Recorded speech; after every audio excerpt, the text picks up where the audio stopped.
Hello everyone, आज हम बात करेंगे सीयूटी यूजी 2026 का जो नोटिफिकेशन इशू किया गया है एनटीए के द्वारा, उसमें क्या खास है और क्या इंपॉर्टेंट है उन सभी स्टूडेंट्स के लिए जो लोग इस बार सीयूटी यूजी का फॉर्म भरने की सोच रहे हैं, या फिर आप कह सकते हो जो लोग क्लास 12 का एग्जाम जो बच्चे दे रहे हैं और वो चाहते हैं कि हम एक सेंट्रल यूनिवर्सिटी में एडमिशन लें 12th के बाद, तो फिर आपको सीयूटी यूजी का फॉर्म जो है वो फिलअप करना होगा।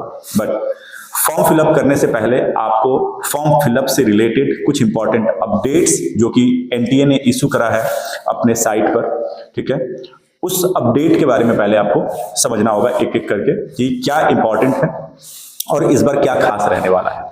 जैसे कि कुछ इंपॉर्टेंट डेट्स हैं जो आपको ध्यान रखना चाहिए, क्योंकि इधर आप लोग अपने फाइनल एग्जाम, बोर्ड एग्जाम की प्रिपरेशन भी कर रहे हो, तो कई बार क्या होता है कि इस चक्कर में हम लोग ध्यान नहीं दे पाते बाकी चीज़ों पर। तो इसी बीच में एनटीए ने सीयूटी का फॉर्म जो है वो इशू किया है, तो आपको इस फॉर्म को भी ध्यान रखते हुए फिलअप कर लेना होगा पहले ही। अदरवाइज अगर वो जो डेट है, लास्ट डेट अगर वो निकल गया तो उसके बाद आप हाथ पाँव मारते रह जाओगे, कितना भी आप फॉर्म फिलअप नहीं कर पाओगे और आप सेंट्रल यूनिवर्सिटी में पढ़ने का जो आपका सपना है वो सपना ही रह जाएगा। फिर आपको 1 साल वेट करना पड़ेगा, फिर अगले साल आएगा, फिर अगले साल आपको भरना पड़ेगा अगर आप चाहोगे तो ये जो चीजें हैं ये आपसे मिस ना हो, और वो कुछ इंपॉर्टेंट डेट्स जो है जो मैं अभी यहाँ पे आपको बताऊंगा और आपके साथ कुछ और इंपॉर्टेंट इन्फॉर्मेशंस भी जो है वो भी मैं आपके साथ शेयर करूंगा इस वीडियो में। तो इस वीडियो को पूरे अंत तक जरूर देखिएगा, और सबसे इंपॉर्टेंट चीज जो मैं इंपॉर्टेंट डेट्स वगैरह आपको बताऊंगा वो कहीं नोट करके रखिएगा, जिससे कि आप को फॉर्म फिलअप करने में किसी तरीके की कोई परेशानी ना आए, कोई दिक्कत ना आए। और अगर कोई दिक्कत, कोई परेशानी अगर आपको फॉर्म फिलअप करने से रिलेटेड अगर आए भी, तो आप हमसे डायरेक्टली मैसेज के थ्रू या फिर कॉन्टेक्ट नंबर्स पे भी हमसे आप बात कर सकते हो, और मैसेज करके भी हमसे चीज़ें जो है आप अपडेट जो है ले सकते हो। चलिए स्टार्ट करते हैं फिर। तो देखिए, सबसे पहले यहाँ ध्यान देंगे आप, जैसे कि आप देख पा रहे हो, important information and dates at a glance, यानी कि कुछ इंपॉर्टेंट डेट्स हैं जिनको आपको ध्यान रखना चाहिए, ठीक है। तो सबसे पहला चीज की जो कॉमन यूनिवर्सिटी टेस्ट यानी सीयूईटी यूजी जो है, यानी कि अंडर ग्रेजुएट प्रोग्राम है ये यूजी, ये 13 मीडियम में कराया जाता है। अगर आपको इंडिया या इंडिया के बाहर अगर आपको अंडर ग्रेजुएट प्रोग्राम में अगर एडमिशन लेना है, किसी भी अंडर ग्रेजुएट प्रोग्राम में यानी यूजी प्रोग्राम में अगर आपको एडमिशन लेना है, तो आप इस एग्जाम के लिए फॉर्म जो है भर सकते हो। और इसके एग्जाम जो होते हैं वो 13 मीडियम्स में होते हैं, 13 मीडियम्स में होते हैं across India and abroad. 13 medium का यहाँ पे मतलब है 13 अलग अलग लैंग्वेजेस की बात हो रही है। जैसे आप इंग्लिश में भी कुछ लोग लिखते हैं, कुछ लोग हिंदी में लिखते हैं, कुछ लोग असामीज में लिखते हैं, बंगला में लिखते हैं, है ना। तो उसकी बात हो रही है, तो 13 मीडियम्स, ठीक है। ओके, अब हम बात करते हैं कुछ इंपॉर्टेंट डेट्स वगैरह के बारे में। जैसे कि अगर आप यहाँ पे देख पा रहे हो, online submission of application form जो है वो 3 से 30 जनवरी 2026 11:50 यानी कि रात के 11:50 तक 30 जनवरी को ये फॉर्म लाइव रहेगा।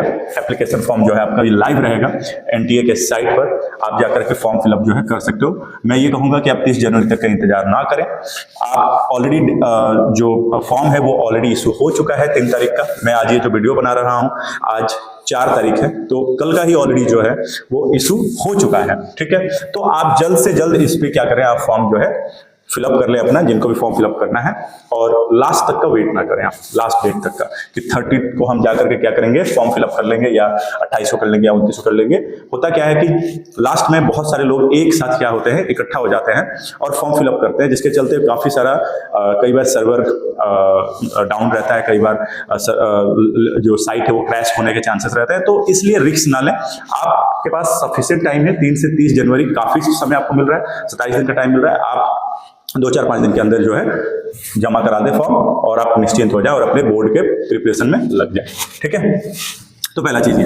दूसरा चीज है last date of successful transactions of fee through credit, debit card, net banking, UPI. मतलब आप जब फॉर्म फिलअप करोगे तो उस फॉर्म का एक चार्ज आपको देना होगा, और वो चार्ज देने की जो अंतिम तारीख है वो है 31 जनवरी 2026। नॉर्मल सी बात है, 30 जनवरी तक अगर आपके पास लास्ट डेट है फॉर्म फिलअप करने की, तो लास्ट डेट पेमेंट की जो होगी वो 31 जनवरी ही होगी, और ये भी 11:50 यानी कि रात के 11:50 तक आपके पास टाइम रहेगा।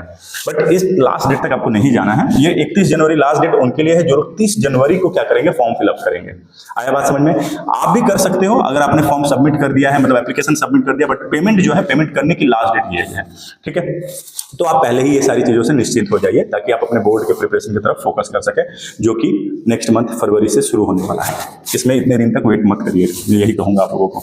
नेक्स्ट है करेक्शन इन पर्टिकुलर्स। अब मान लीजिए आपने फॉर्म वगैरह भरा, अब फॉर्म भरते वक्त अगर आपने कोई मिस्टेक कर दिया तो उस दौरान तो आप उसको सही नहीं कर सकते, लेकिन जैसे ही लास्ट डेट निकलने के बाद या पेमेंट के लास्ट डेट निकलने के बाद आपको 2 से 4 तारीख को करेक्शन के लिए आपको क्या किया जाएगा, 2, 3, 4 यानी कि 3 दिन का समय दिया जाएगा। उसमें भी 11:50 रात के आपको समय मिलेगा, यानी कि 2 से 4 तारीख तक, यानी कि 2, 3, 4 फरवरी को आप क्या कर सकते हो, अगर आपने कुछ बाय मिस्टेक आपने कुछ गलती कर दिया अपने फॉर्म में, कुछ इन्फॉर्मेशन अगर आपने गलत डाल दिया, तो आप उसको करेक्ट करवा सकते हो जाकर के इस 2, 3 और 4 फरवरी के दौरान। ठीक है, क्लियर है? ओके। नेक्स्ट है announcement of the city of examination. अब ये तो देखिए, ये तो अभी फॉर्म फिलअप का डेट इशू हुआ है कि आपको फॉर्म कब से कब तक भरना है, फी पेमेंट कब से कब तक करना है। अब जो फी पेमेंट करना है वो कितना है, वो भी मैं आगे अभी बात करूंगा इसी वीडियो में।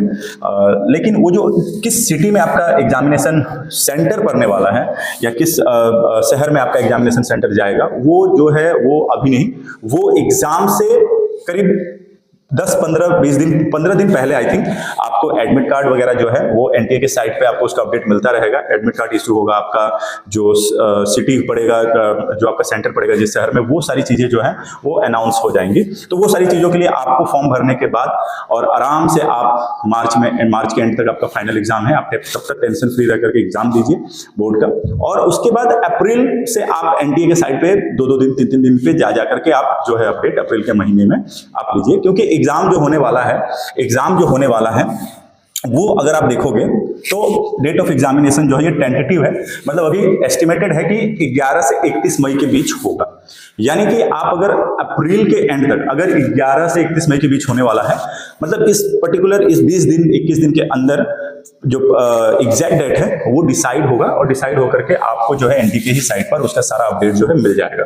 तो आप अप्रैल महीने में आराम से आप जाकर के उसको क्या कर सकते हो, हर 2 दिन पे जाकर के एक बार विजिट करिएगा, जाकर के चेक कर लीजिएगा, देख लीजिएगा, या फिर हम भी कोशिश करेंगे कि हम भी आप लोगों को अपडेट जो है दे सकें।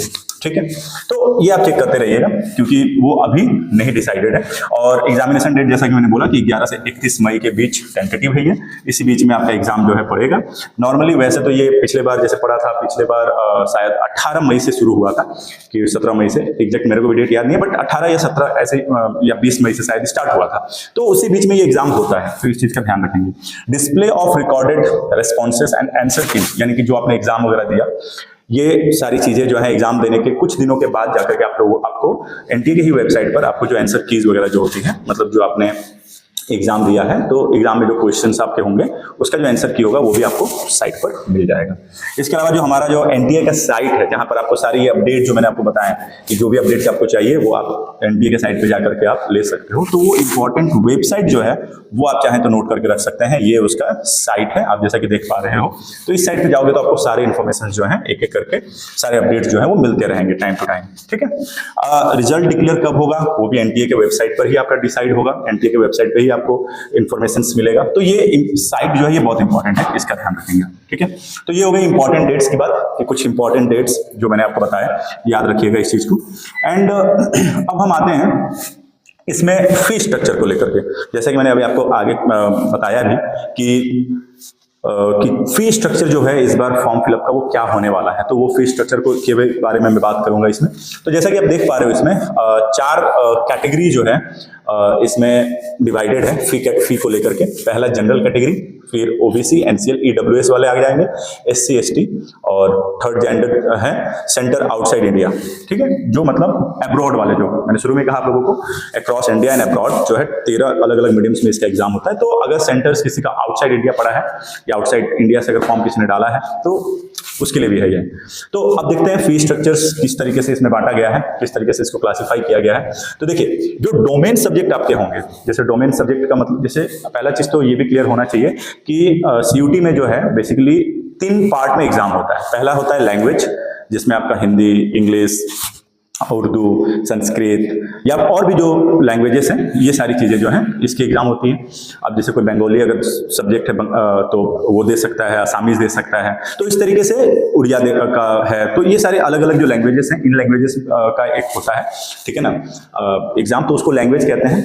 तो जैसे ज़्यादातर बच्चे जो है हिंदी और इंग्लिश जो है प्रेफरेंस देते हैं, ज़्यादातर इंग्लिश का प्रेफरेंस होता है, तो इंग्लिश हो गया, वो एक हो गया। दूसरा आपका आता है डोमेन सब्जेक्ट। डोमेन सब्जेक्ट मतलब आपका वो मेन सब्जेक्ट होता है। जैसे अगर मैं अपनी बात करूं तो हम पढ़ाते हैं बीकॉम वालों को, कॉमर्स वालों को, 11th 12th या बीकॉम वालों को। तो जैसे हमारे यहाँ से जो बच्चे फॉर्म वगैरह डालेंगे तो हम उनको प्रेफरेंस देते हैं। डोमेन में 3 मेन सब्जेक्ट उनके आएंगे, अकाउंटेंसी आ जाएगा, बिजनेस स्टडी आ जाएगा और इकोनॉमिक्स और बिजनेस इकोनॉमिक्स आ जाएगा। तो ये 3 डोमेन सब्जेक्ट हो गए, मतलब आपके मेन सब्जेक्ट्स हो गए ये चीज़, ठीक है। उसी तरीके से बीएससी वाले आप देख लेंगे, आपका मैथ्स, फिजिक्स, केमिस्ट्री या फिर बायो जो भी है, तो इस तरीके से डोमेन सब्जेक्ट आ जाएगा, उसमें आपके मेन सब्जेक्ट्स आ जाएंगे। और तीसरा जो होगा वो होगा जीटी, यानी जनरल टेस्ट वाला कैटेगरी होगा, जिसमें आपको रीजनिंग आ जाएगा, मैथमेटिक्स आ जाएगा, जीके वाला पार्ट आ जाएगा आपका, ठीक है, करंट अफेयर्स वगैरह टाइप, इस तरीके की चीजें उसमें आ जाएंगी। तो इस तरीके से 3 भागों में जो है सब्जेक्ट्स को बांटा गया। तो अब जो फी स्ट्रक्चर है, इसको समझने के लिए ये तीनों सब्जेक्ट्स का समझना बहुत जरूरी था आप लोगों के लिए। देखिए अब यहाँ पे जो दिया है अप टू 3 सब्जेक्ट्स 1000 दिया हुआ है। तो जैसे 3 सब्जेक्ट्स यहाँ पे यानी कि मेन सब्जेक्ट्स की बात हो रही है कि जो आपका जो 3 सब्जेक्ट, अगर आप 3 सब्जेक्ट के लिए फॉर्म डालेंगे, 3 अगर सब्जेक्ट के लिए फॉर्म डालेंगे तो आपका 1000 रुपया होगा। और उसके बाद से अगर चौथा सब्जेक्ट अगर आप चुनते हैं तो जनरल कैटेगरी वालों को 400 रुपया हर एक एक्स्ट्रा सब्जेक्ट के लिए आपको देना पड़ेगा।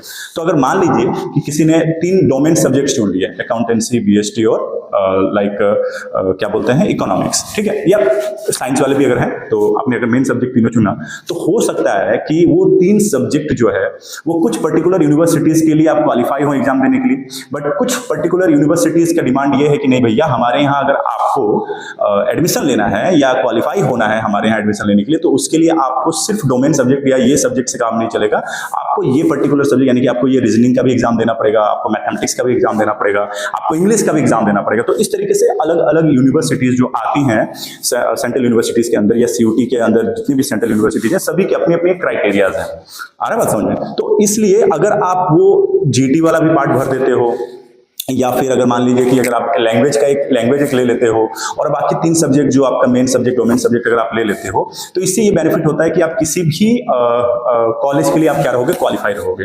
ये चीजें होती हैं। बाकी अगर आपने कोई सोच रखा है कि नहीं मेरे को पर्टिकुलर इसी यूनिवर्सिटी में एडमिशन लेना है, अगर मुझे लेना है तो मैं इसी यूनिवर्सिटी में एडमिशन लूंगा, अगर आपने कहीं सोच रखा है तो फिर आप उस यूनिवर्सिटीज के साइट पर जाकर के आप एक बार उसके प्रॉपर सिलेबस को देख लीजिएगा कि उसने सीयूटी में कौन कौन से सब्जेक्ट्स को वो उसका क्या क्राइटेरिया है, मतलब वो कौन कौन से सब्जेक्ट डिमांड कर रहा है। देन उस हिसाब से आप अपने सब्जेक्ट चुन लो। अगर 3 सब्जेक्ट हैं तो 3 सब्जेक्ट भरो, वो 1000 रुपये आपका लगेगा अगर जनरल कैटेगरी में हो। अगर ओबीसी में हो तो 900 लगेंगे, ईडब्ल्यूएस वालों का भी 900 लगेगा अगर ईडब्ल्यूएस सर्टिफिकेट है तो। ये ईडब्ल्यूएस सर्टिफिकेट को भी समझना बहुत जरूरी है। जो ईडब्ल्यूएस सर्टिफिकेट जो है ये स्टेट में भी एक बनता है और एक सेंट्रल लेवल पर भी बनता है। तो स्टेट लेवल वाले इसमें नहीं वो हो पाएंगे। इसमें आपको ईडब्ल्यूएस सर्टिफिकेट अगर आप बनवाते हो तो ये जो सेंट्रल वाला जो बनता है ना, वो आपको बनवाना पड़ेगा, ठीक है। ये ध्यान रखेंगे आप। नहीं तो कई लोग क्या होता है ना कि ईडब्ल्यूएस सर्टिफिकेट स्टेट लेवल वाला जो बनता है वो बनवा लेते हैं, जिसके चलते बाद में प्रॉब्लम आती है, क्योंकि एग्जाम जो है वो आप नेशनल लेवल पे देने जा रहे हो, तो आपको ईडब्ल्यूएस सर्टिफिकेट जो है वो सेंट्रल लेवल वाला ही बनाना पड़ेगा, ठीक है ना। सेंट्रल गवर्नमेंट के थ्रू जो बनता है उसको बनवाना पड़ेगा, ठीक है, वो स्टेट गवर्नमेंट के थ्रू नहीं। तो ये चीज खास करके ध्यान रखेंगे आप, ठीक है। इसके बाद SC ST वाले जो है उनको 800 देना है 3 सब्जेक्ट के लिए, और बाकी आउटसाइड इंडिया वालों को देना है 4500। और इसके बाद जितने भी सब्जेक्ट्स आप ऐड करोगे उसमें एक सब्जेक्ट का जनरल कैटेगरी वालों का 400 रुपए ऐड होगा, ओबीसी वालों का 375, ईडब्ल्यूएस वालों का भी 375 हो जाएगा, 375, SC ST वालों का 350 एक एक्स्ट्रा सब्जेक्ट के लिए लगता जाएगा, और आउटसाइड वालों के लिए, इंडिया के आउटसाइड वालों के लिए लगेगा 1800, ठीक है, पर सब्जेक्ट का ऐड होता चला जाएगा। ये नॉर्मल 3 सब्जेक्ट्स के अलावा अगर आप ऐड करते हो, ठीक है। तो ये क्लियर हुआ। और अगर कोई पर्टिकुलर कोई डाउट रहे तो आप हमसे पूछ भी सकते हो।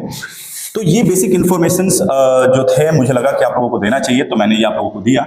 अब अगर हम देखेंगे तो ये रहा रजिस्ट्रेशन, ऑनलाइन ऑलरेडी हो चुका है। रजिस्ट्रेशन कराने के लिए आपको इस साइट पर जाना है, वहां जाकर के जो भी आपसे डिटेल्स मांगेगा वो डिटेल्स आपको फिलअप करनी है, ठीक है। उसका टोटल सब्जेक्ट्स इसमें कितने हैं, तो 13 लैंग्वेज हैं, प्लस 23 डोमेन स्पेसिफिक सब्जेक्ट्स हैं अलग अलग स्ट्रीम्स के, प्लस एक जनरल एप्टीट्यूड है, जो कि मैंने जीटी वाला जो मैंने अभी पार्ट कहा ना आपको, तो वो जनरल एप्टीट्यूड GAT यहाँ पर कहा गया है। तो GT या GAT जनरल एप्टीट्यूड है, जिसमें आपको स्टैटिक जीके आ जाएगा, अप्लाइड मैथमेटिक्स आ जाएगा, रीजनिंग आ जाएगा। तो ये चीजें इसमें आ जाती हैं, ठीक है। तो ये हो गया। मीडियम में मैंने आपको शुरू में ही कहा कि सर 13 अलग अलग मीडियम में एग्जाम्स होते हैं, जिसमें आसामी, बंगाली, इंग्लिश, गुजराती, हिंदी, कन्नड़ा, मलयालम, मराठी, पंजाबी, उड़िया, तमिल, तेलुगु एंड उर्दू में ये एग्जाम्स होता है। ठीक है, सिलेबस की अगर हम बात करें तो लैंग्वेज सब्जेक्ट्स में देखिए, जैसे कि मैंने आपको शुरू में कहा कि लैंग्वेज सब्जेक्ट्स में क्या लिखा है, language to be tested through reading comprehension. ये सिलेबस की बात हो रही है, तो सिलेबस ये आपका हो गया डोमेन सब्जेक्ट में as per NCERT syllabus. NCERT का जो सिलेबस है वो देखना होगा आपको। जनरल एप्टीट्यूड में मैंने आपको जैसे कहा कि क्या क्या, तो जनरल नॉलेज आता है, करंट अफेयर्स आता है, जनरल मेंटल एबिलिटी आ जाता है, न्यूमेरिकल एबिलिटी, क्वांटिटेटिव रीजनिंग, जो मैंने अभी आपको बताया, लॉजिकल एंड एनालिटिकल रीजनिंग वगैरह टाइप, ये सारी चीजें इसमें आ जाती हैं। अगर हम चॉइस ऑफ टेस्ट पेपर की बात करें तो कैंडिडेट्स में choose up to a maximum of 5 subjects, मतलब आप 5 सब्जेक्ट तक चूज कर सकते हो। जैसे कि 3 सब्जेक्ट का तो फी आपका लग ही रहा है, फिर एक्स्ट्रा आप चाहो तो 2 सब्जेक्ट उसमें ऐड कर सकते हैं। ठीक है, including languages and general aptitude test irrespective of the subjects opted in class 12। यानी कि वही जो मैंने अभी जस्ट आपको मैंने बताया कि आपने क्लास 12 में सपोज कर लो आपने कॉमर्स से पढ़ा और आप बीकॉम के लिए फॉर्म डाल रहे हो या बीबीए के लिए फॉर्म डाल रहे हो, तो आपका जो 3 मेन सब्जेक्ट है वो तो आपको लेना ही लेना है, अकाउंटेंसी, बीएसटी, इकोनॉमिक्स। तो ये 3 मेन सब्जेक्ट हो गए जिसका फी आपको मैंने ऊपर बताया, आपको जो भी आप कैटेगरी में आते हो उस हिसाब से आप देख लो। और बाकी जो 2 सब्जेक्ट्स हैं वो आप ऐड कर सकते हो, एक लैंग्वेज ऐड कर सकते हो और दूसरा जनरल एप्टीट्यूड टेस्ट यानी कि जीटी। तो इस हिसाब से जनरल कैटेगरी को अगर हम देखें तो 3 मेन सब्जेक्ट का 1000 रुपया हुआ, 1000, और बाकी 401 सब्जेक्ट यानी कि अगर आप लैंग्वेज और जीटी दोनों डालते हो तो 1800 रुपए जनरल कैटेगरी वाले बच्चों को जो है फी जो है 5 सब्जेक्ट्स के लिए आपको देना पड़ेगा, 1800 रुपीज जमा करना होगा। ठीक है, उसी तरीके से बाकी कैटेगरी का आप देख लीजिएगा जो उसमें दिया हुआ है। मार्किंग स्कीम की अगर हम बात करें कि मार्क्स आपको किस हिसाब से मिलने वाला है इसमें, तो करेक्ट आंसर के लिए आपको 5 मार्क्स मिलेंगे और there will be negative marking for each incorrect answer of 1 mark. यानी कि एक अगर सही जवाब आप देते हो तो आपको 5 मार्क्स मिलेंगे, और अगर आप गलत जवाब एक देते हो या आप अटेम्प्ट करते हो और वो गलत हो जाता है तो उसके लिए आपका एक गलत आंसर पर 1 नंबर आपका कट जाएगा। और यहां 1 नंबर कटना मतलब रैंकिंग आपकी लाखों में नीचे आ सकती है, मतलब लाखों में रैंकिंग गिर सकती है, क्योंकि यहाँ लाखों बच्चे जो है फॉर्म डालते हैं ऑल ओवर इंडिया से या इंडिया के बाहर से। ठीक है, तो इसमें एक नंबर बहुत मायने रखता है अपने रैंक को और अपने जो परसेंटाइल में जो मार्क्स आते हैं उसको सेफ रखने के लिए एक नंबर बहुत इंपॉर्टेंट होता है। तो इसलिए मैं यही सजेस्ट करता हूं बच्चों को, हमारे यहाँ जो बच्चे प्रिपरेशन के लिए आते हैं हम उनको यही कहते हैं कि जो जिसमें आप परफेक्ट नहीं हो, जिस आंसर को लेकर के एकदम 100% श्योर नहीं हो, आप उसे अटेम्प्ट ही मत करो, क्योंकि अटेम्प्ट करोगे गलत हुआ तो नंबर कटेंगे, और अटेम्प्ट मत करो, अटेम्प्ट नहीं करोगे तो एटलीस्ट नंबर नहीं मिलेगा तो नंबर कटेगा भी नहीं आपका। तो इसलिए जो आप कर सकते हो बस जो 100% श्योर हो उसी को अटेम्प्ट करो आप। ठीक है, क्योंकि सही करोगे तो 5 नंबर मिलेंगे और अगर गलत कर दिया तो 1 नंबर आपका एक क्वेश्चन के लिए कटेगा, जो कि 1 नंबर अगर कम हुआ तो आपका रैंक बहुत नीचे, आपके नंबर्स बहुत नीचे आ जाएगा, क्योंकि कॉम्पिटिशन बहुत ज्यादा है इसमें। तो ये समझना होगा बच्चों को। ठीक है, ओके। जब हम बात करेंगे एग्जाम किस बेस पर होता है, क्या सर ये OMR सेट पे होता है या फिर रिटन हमको राइटिंग में करना होता है? जी नहीं, ये कंप्यूटर बेस्ड टेस्ट होता है, OMR ही होता है, OMR सेट नहीं होती है इसमें ये ऑनलाइन होता है, मतलब MCQs क्वेश्चंस होंगे, मल्टीपल चॉइस क्वेश्चंस होंगे आपके पास। ठीक है, लेकिन वो कंप्यूटर बेस्ड होगा, मतलब आपको कंप्यूटर पर बैठ करके ये एग्जाम आपको देना है आपके एग्जाम सेंटर्स पर। ठीक है, टोटल क्वेश्चंस आपके होंगे 50 questions for each test paper, यानी कि हर टेस्ट पेपर में आपके 50 क्वेश्चंस आपके पास होंगे, 50 क्वेश्चंस आपको मिलेंगे। ऑल क्वेश्चंस आर कंपलसरी, और सारे क्वेश्चंस कंपलसरी, कोई उसमें और करके ऑप्शन नहीं रहेगा किसी क्वेश्चन में, सारे कंपलसरी होंगे। ठीक है, 50 क्वेश्चंस। ड्यूरेशन जो अगर हम बात करें तो हर पेपर में आपको ड्यूरेशन जो है 60 मिनट का दिया जाएगा, यानी कि 50 क्वेश्चन होंगे, 60 मिनट का आपको वक्त मिलेगा। यानी कहने का ये मतलब है कि अगर आप लैंग्वेज सब्जेक्ट दे रहे हो लैंग्वेज का, तो लैंग्वेज में आपको 50 क्वेश्चंस मिलेंगे, 50 क्वेश्चंस के लिए आपको 60 मिनट दिया जाएगा, यानी कि पर क्वेश्चन के लिए 1 मिनट से थोड़ा सा अधिक समय जो है आपको दिया जाएगा।